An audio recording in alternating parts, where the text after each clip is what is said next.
Once upon a time, in a small community in western Nigeria, lived two friends, Ofer and Orichi. The two were very good friends and inseparable. They attended the same primary school, secondary school, and even the same tertiary institution of studied mass communication, while Oe studied biochemistry. They both graduated and went for their youth service in JW. Thereof met Adamu, the son of a northern billionaire. It was love at first sight. Adamu loved and cared for Offa like his sister. The two were inseparable, and soon have started spending less time with her best friend Oe, and started spending more time with Adamu. This made Oe very angry. "Oh, I understand you are not happy that I am spending less time with you, but I want you to know that I love you. With regardless, you are and will always be my best friend. Nothing will ever change that. But I am also trying to build something without D. Who knows? This whole thing could lead to marriage, as the first daughter of my family. You know, my mom. Now, my mom has started asking me to bring a suor home after my youth service.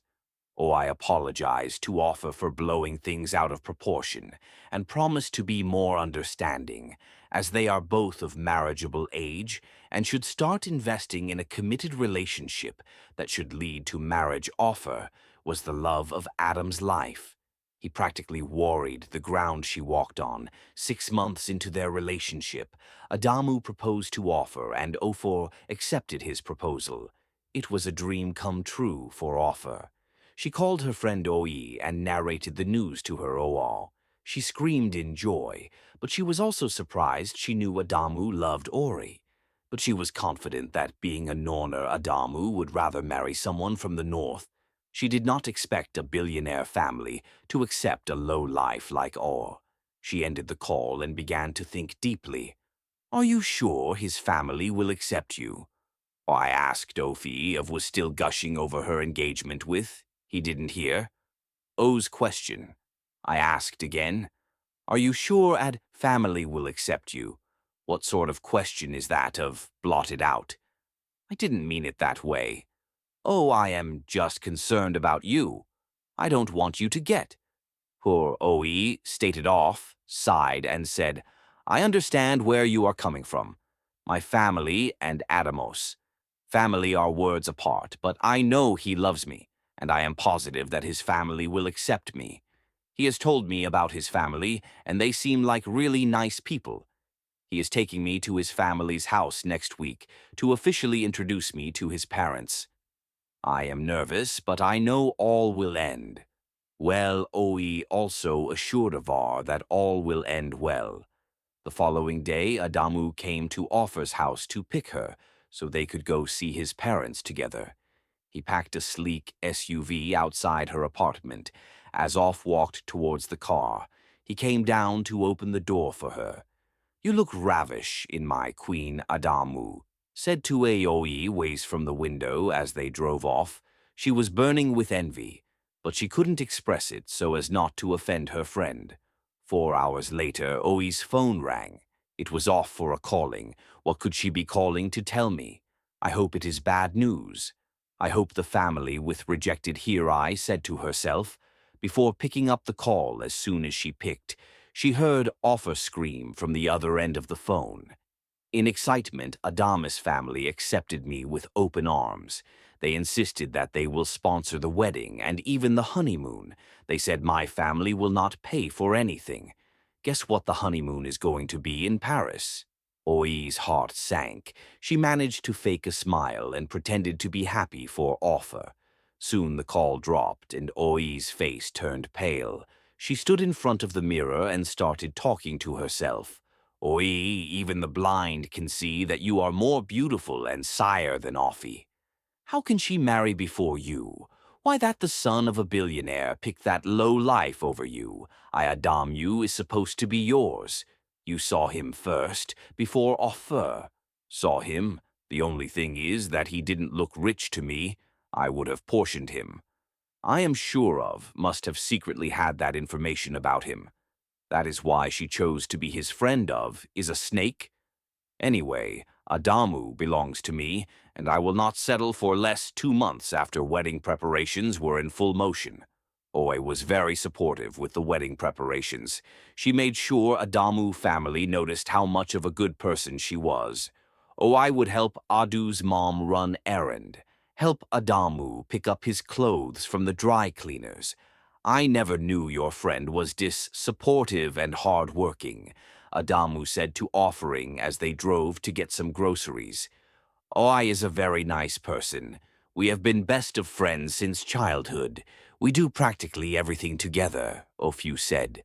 Finally, the day came. The wedding between Ofor and Adamu was happening at the biggest event hall in the city.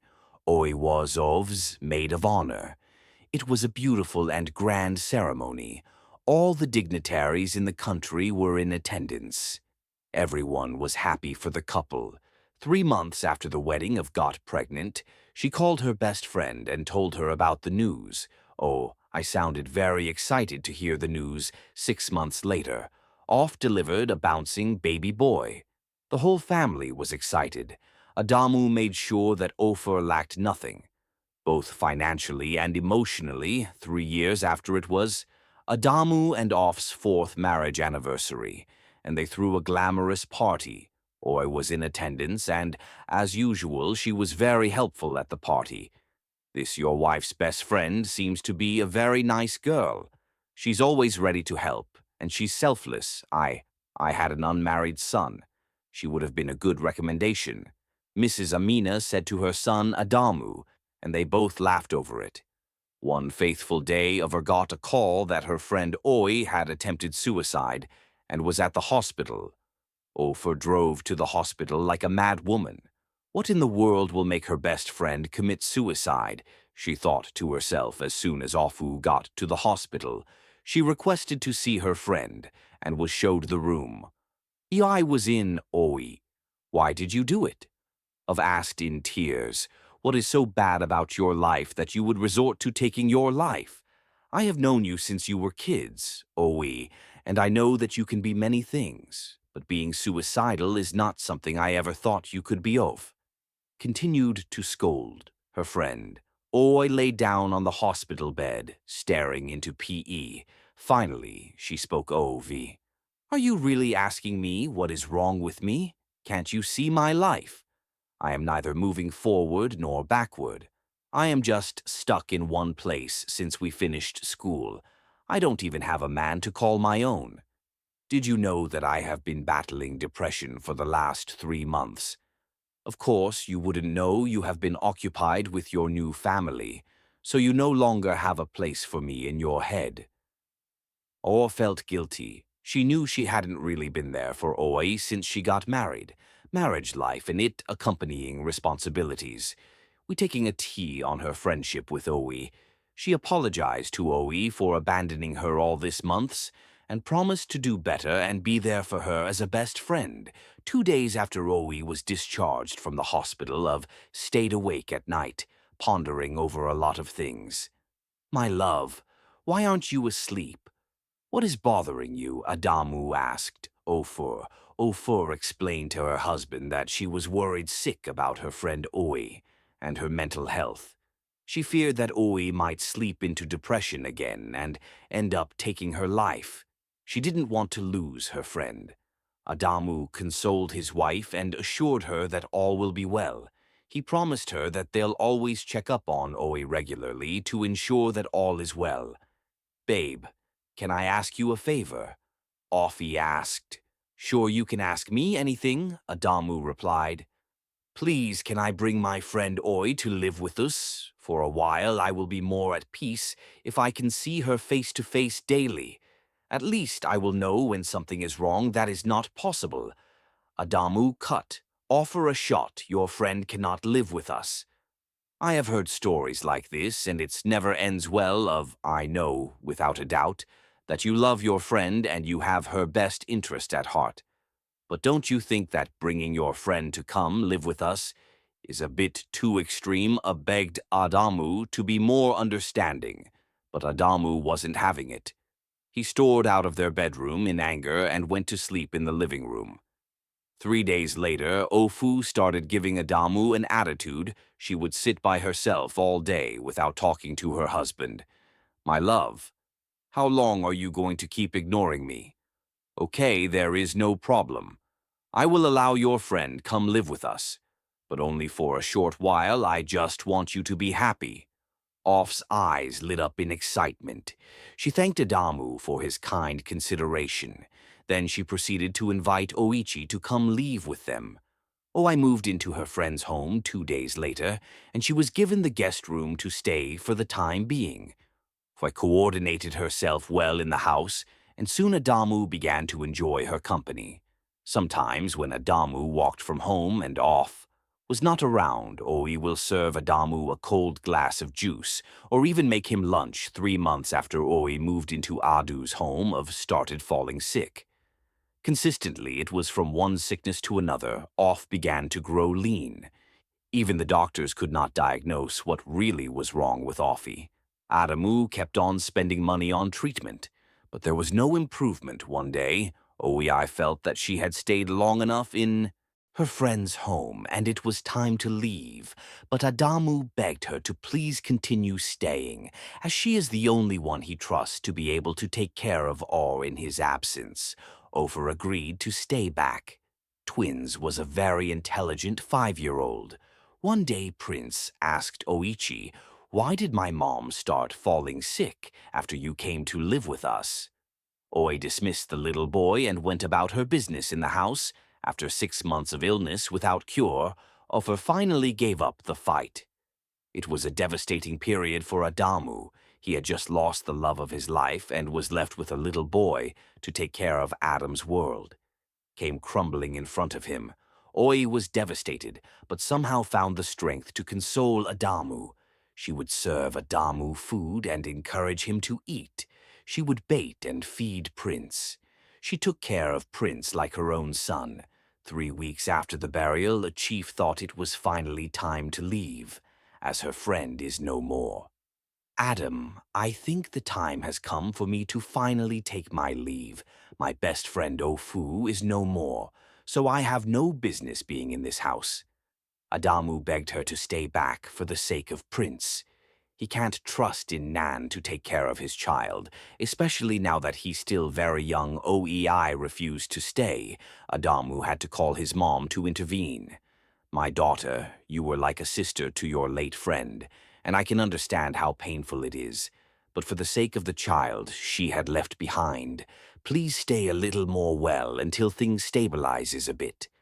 I am not in the country. I would have asked that he be brought to my place," Mrs. Amina said to Oichi. Oichi finally agreed to stay back. Adamu felt so much relief. Days turned into weeks and weeks, into months, and Oi continued to live in that house.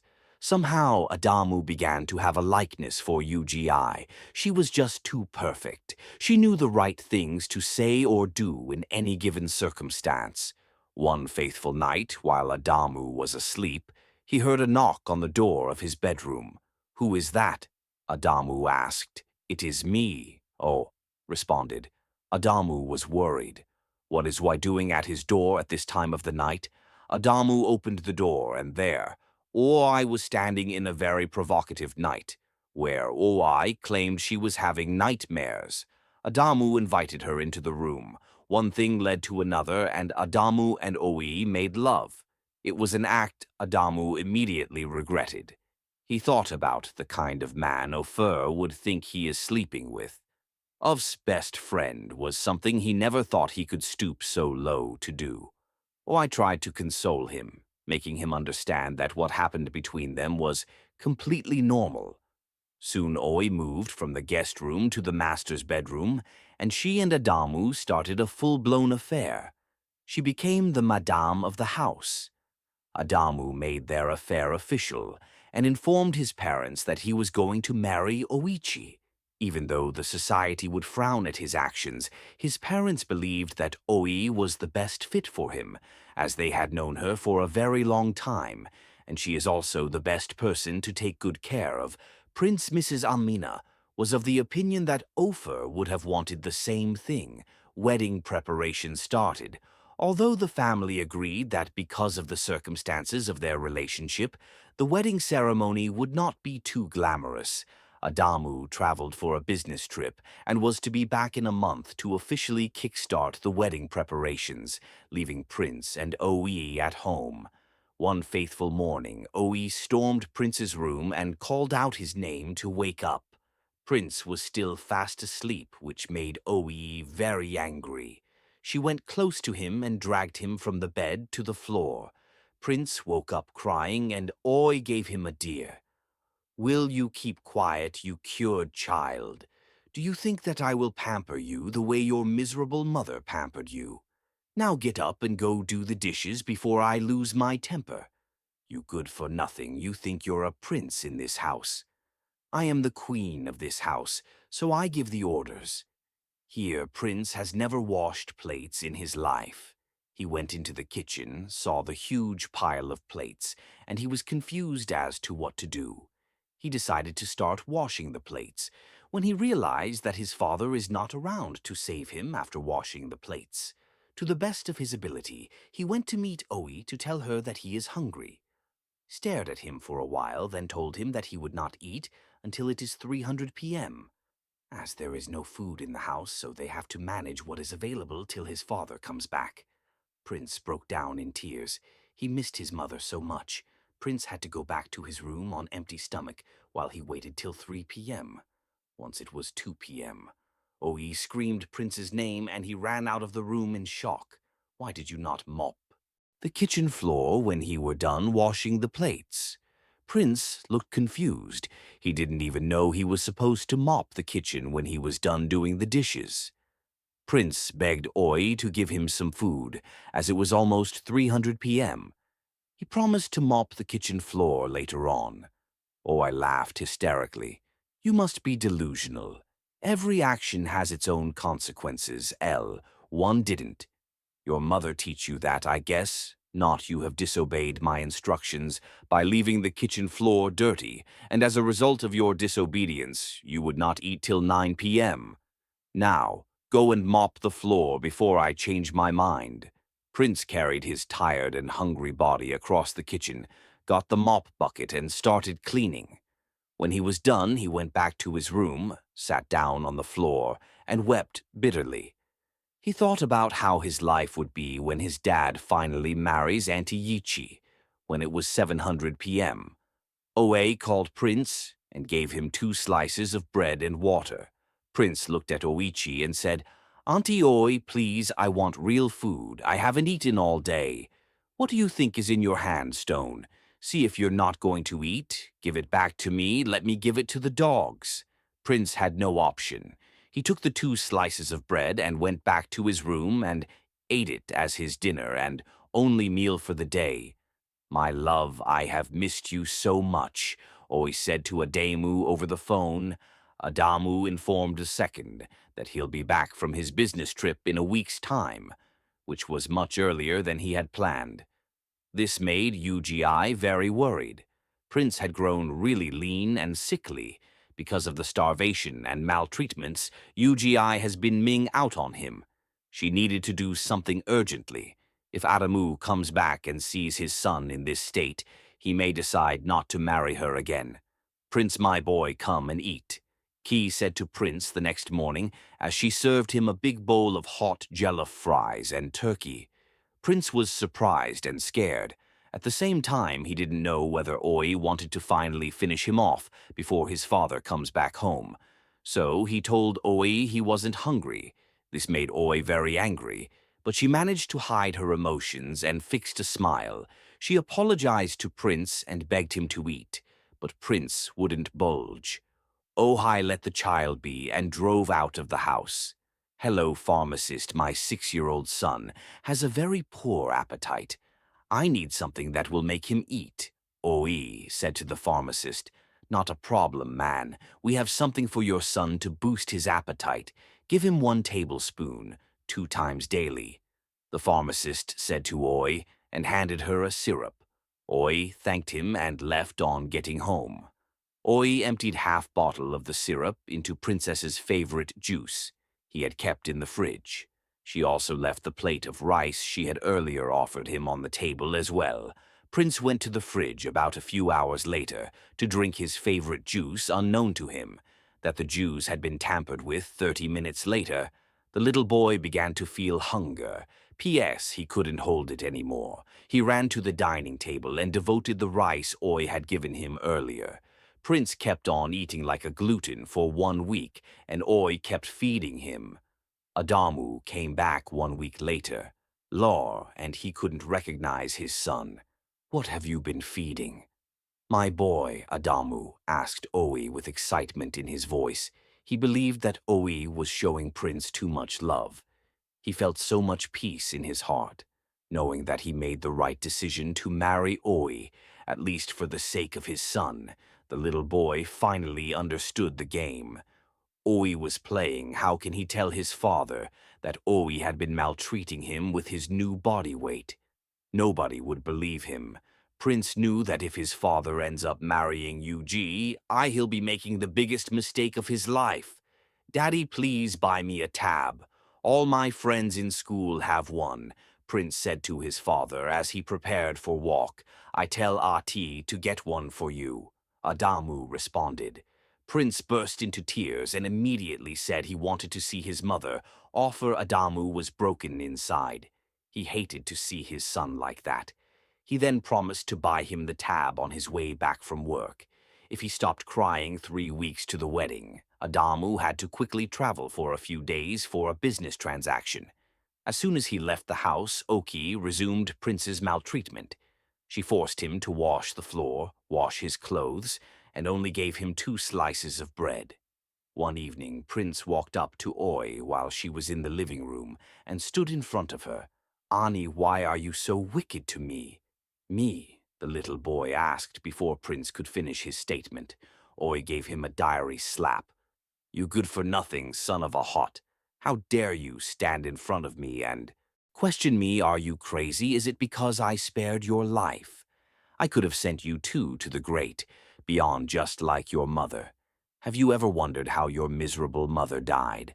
I will tell you, listen attentively, because after what I'm about to tell you, you will begin to fear me. I was slowly poisoning your mother for months with a type of poison that cannot be traced in the body. I was responsible for her unending illness.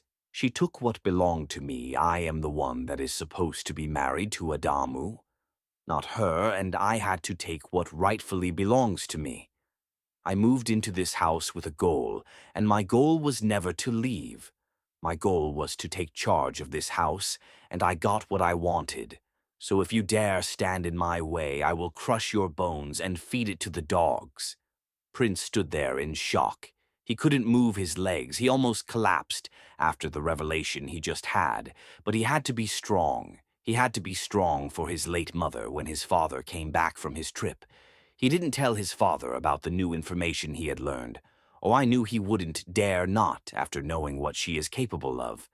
It was finally 2 days to the wedding, and everyone was in high spirit. Although the wedding was meant to be small, but the Adamus would never compromise on class. Everyone was at the Adamus family house, when suddenly Prince called everyone to the living room. Prince was a child, loved by all, but mostly his grandparents.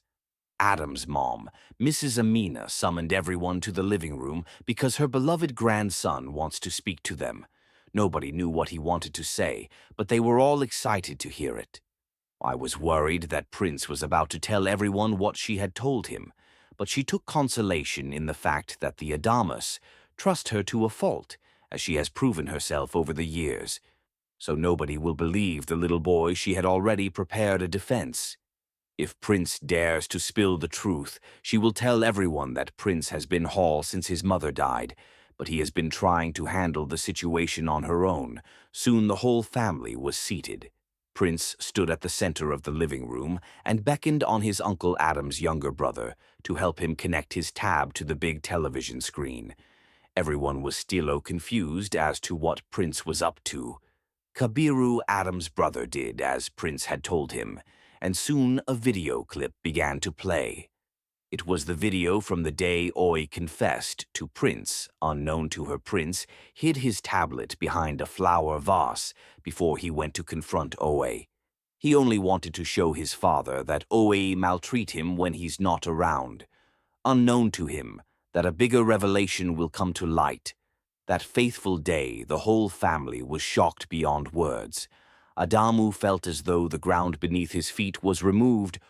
Get wanted to run away, but she was quickly apprehended by Kabiru.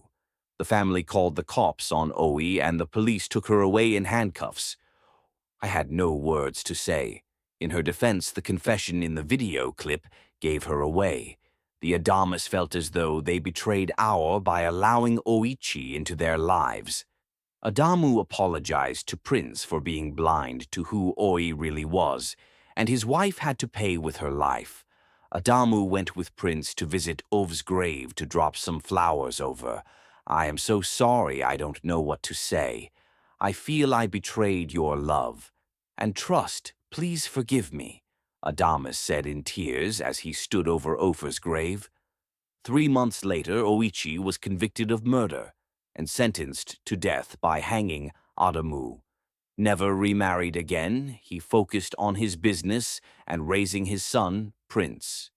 If you enjoyed this story, then I am certain that you enjoy the next story showing on the screen. Right now, please click on the thumbnail and watch the next story. Please support me by liking this video, share with your family and friends, and subscribe to my channel. See you in my next story. Bye.